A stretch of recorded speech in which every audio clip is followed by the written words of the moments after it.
আসসালামু আলাইকুম রহমতুল্লাহি বারাকাতু। সবাই কেমন আছেন? আশা করি আলহামদুলিল্লাহ ভালো আছেন। আমি আলহামদুলিল্লাহ ভালো আছি। আজকে সকালবেলা উঠেছিলাম ফজরের নামাজ পড়তে। ফজরের নামাজ পড়ে উঠে আর শুইনি।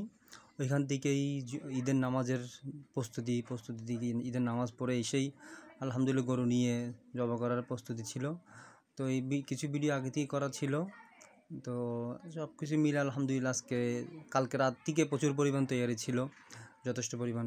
কখন গরু জবাই করবে, কখন খাবে, সব কিছু নিয়ে রুটি, তারপরে মানে ইত্যাদি মশলার ব্যাপার নিয়ে সব কিছু নিয়ে ঘরের সবাই কম বেশি একটু মানে ওই উল্লাসের মধ্যে ছিল। দেখতে দেখতে আলহামদুলিল্লাহ কোরবানি শেষ হয়ে গেলো আজকে একদিন। কোরবানির গোস্ত রান্না করা হয়েছে, কাটাকাটি করেছি আলহামদুলিল্লাহ। সবাই হাসি খুশি ছিলাম, আনন্দের মধ্যে ছিলাম। এভাবেই সবার জিন্দেগি বলতে বলতে একদিন শেষ হয়ে যাবে। আজকে যেমন কি দেখতে দেখতে কোরবানি শেষ। ইনশাআল্লাহ আল্লাহ চাই তো আবার সামনের বছর ইনশাআল্লাহ আবার কোরবানি আসবে। তো কারণে কোরবানির প্রস্তুতি নিয়ে, কোরবানি থেকে সবক নেওয়া, দিনের উপর চলার চেষ্টা করা। আর আমাদের জিন্দেগি যেন সুখে শান্তিতে থাকে, আমরা যেন ইমানের সাথে থাকতে পারি সেটার জন্য চেষ্টা করা। আল্লাহ তাআলা আপনাকে আমাকে দিনের জন্য কবুল করুক। আর আমরা যেন যেভাবে কোরবানি করেছি সেভাবে যেন দিনের জন্য আমরা কোরবানি করতে পারি, আত্মত্যাগ হইতে পারি দিনের জন্য। এটার জন্য মেহনত করা, চিন্তা ফিকির করা।